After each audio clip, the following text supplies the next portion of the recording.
अस्सलाम वालेकुम। During pregnancy जब किसी का अल्ट्रासाउंड होता है तो 99% लोगों का हमसे ये क्वेश्चन होता है कि ये हमारी रिपोर्ट है और आप हमें बताएं कि इस रिपोर्ट में कहाँ लिखा है और क्या लिखा है कि जेंडर क्या है। तो इससे रिलेटेड मैं बहुत सारी वीडियोस ऑलरेडी अपलोड कर चुका हूँ कि जेंडर कहाँ लिखी हुई होती है, हम उसको कैसे समझते हैं, एक्स वाई जी बहुत सारी चीज़ें। अच्छा, जितनी सारी चीज़ें अल्ट्रासाउंड की रिपोर्ट में लिखी होती हैं उनमें एक जुमला प्लेसेंटल मैच्योरिटी के हवाले से होता है कि प्लेसेंटा की मैच्योरिटी कितनी हो गई है, प्लेसेंटा किस ग्रेड की मैच्योर है। तो उसको भी लेकर बहुत सारे लोग ये क्वेश्चन कर रहे होते हैं कि जी हमारी प्लेसेंटा ग्रेड 1 की मैच्योर है, तो बताएं बेबी बॉय है या बेबी गर्ल है। प्लेसेंटा ग्रेड 2 की मैच्योर है तो बताएं, ग्रेड 3 की मैच्योर है तो बताएं। देखें, हमें नहीं आइडिया होता इन सारी चीज़ों से कि बच्चे की जेंडर क्या है, वो लड़का है या लड़की है। अम, क्योंकि उसको देखने के लिए हमें रियल टाइम सोनोग्राफी चाहिए होती है।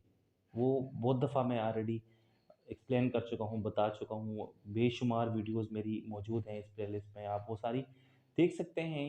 यकीनी तौर पर आपकी बहुत सारी मिसकंसेप्शंस दूर हो जाएंगी जेंडर बिफोर बर्थ से रिलेटेड।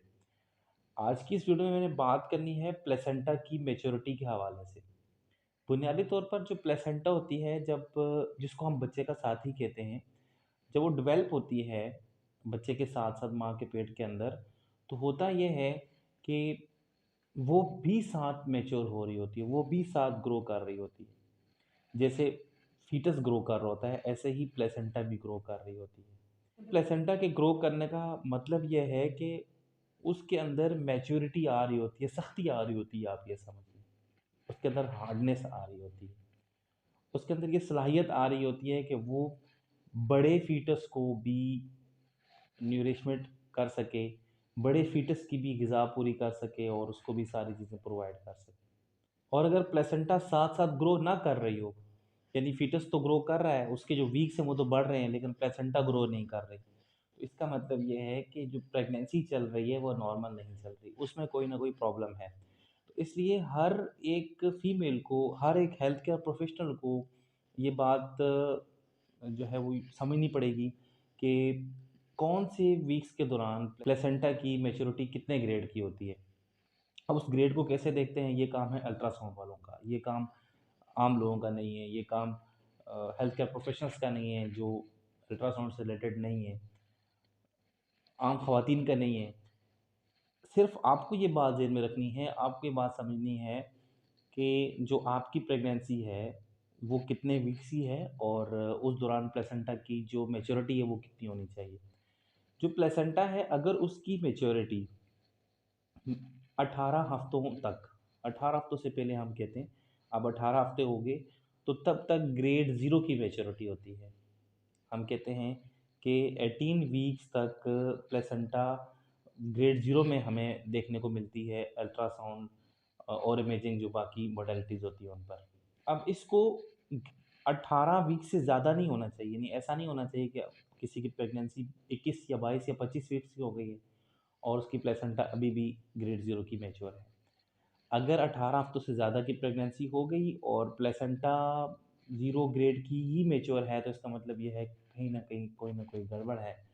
इसके लिए आपको लाज़मी तौर पर अपनी गायनेकोलॉजिस्ट और अपने कंसल्टेंट या फिजिशियन के साथ कंसल्ट करना पड़ेगा। अब ग्रेड 0 के बाद नंबर आता है ग्रेड 1 की मैच्योरिटी का। जो ग्रेड 1 की मैच्योरिटी होती है वो 18 हफ्तों के बाद, यानी 18 हफ्तों तक तो हम 0 ग्रेड कहते हैं ना कि 0 ग्रेड की मैच्योरिटी होती है प्लेसेंटा की।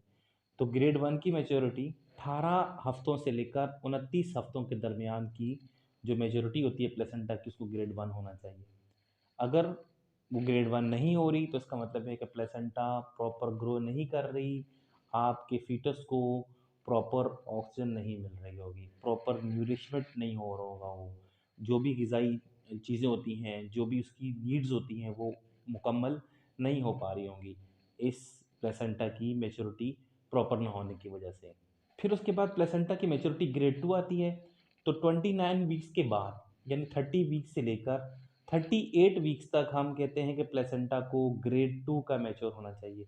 अगर इस दौरान प्लेसेंटा ग्रेड 2 की मैच्योर नहीं है तो वही सेम कंडीशन हो सकती है। इसका मतलब ये है कि आप का बेबी अच्छे से ग्रो नहीं कर रहा, उसका साथी उसके साथ अच्छे से ग्रो नहीं कर रहा, और कहीं न कहीं कोई ना कोई प्रॉब्लम है। और ग्रेड 3 की जो मैच्योरिटी होती है वो 38 वीक्स के बाद होती है। अब कुछ लोगों की प्रेगनेंसी 40 और 42 वीक्स तक भी चलती है, तो उसके बाद यानी जब 38 वीक्स हो जाएँ तो उसके बाद प्लेसेंटा की लाज़मी तौर पर जो मैच्योरिटी है वो ग्रेड 3 की होनी चाहिए, इससे कम की नहीं होनी चाहिए। तो आप लोगों को क्या ज़हन में रखना है, प्लेसेंटा ग्रेड 0 की कितने वीक्स तक होती है, ग्रेड 1 की कितने वीक्स तक, और ग्रेड 2 की और ग्रेड 3 की कितने वीक्स के दौरान होती है। इसके अलावा वो कैसी दिखती है, अगर आप ये जानना चाहते हैं तो आप मुझे कमेंट करके बताइएगा। मैं आपको वीडियो की सूरत में जो प्लेसेंटा की जो मैच्योरिटी है ग्रेड 0, ग्रेड 1, ग्रेड 2, ग्रेड 3 की, वो भी मैं आपके साथ शेयर कर दूँगा। वीडियो पसंद आई हो तो लाइक कर दीजिएगा, अगर चैनल पर आप नए हैं तो सब्सक्राइब करें, और अगर आप मुझे फेसबुक से देख रहे हैं तो फेसबुक को फॉलो करना मत भूलें। Thanks for watching. अल्लाह हाफ़िज़।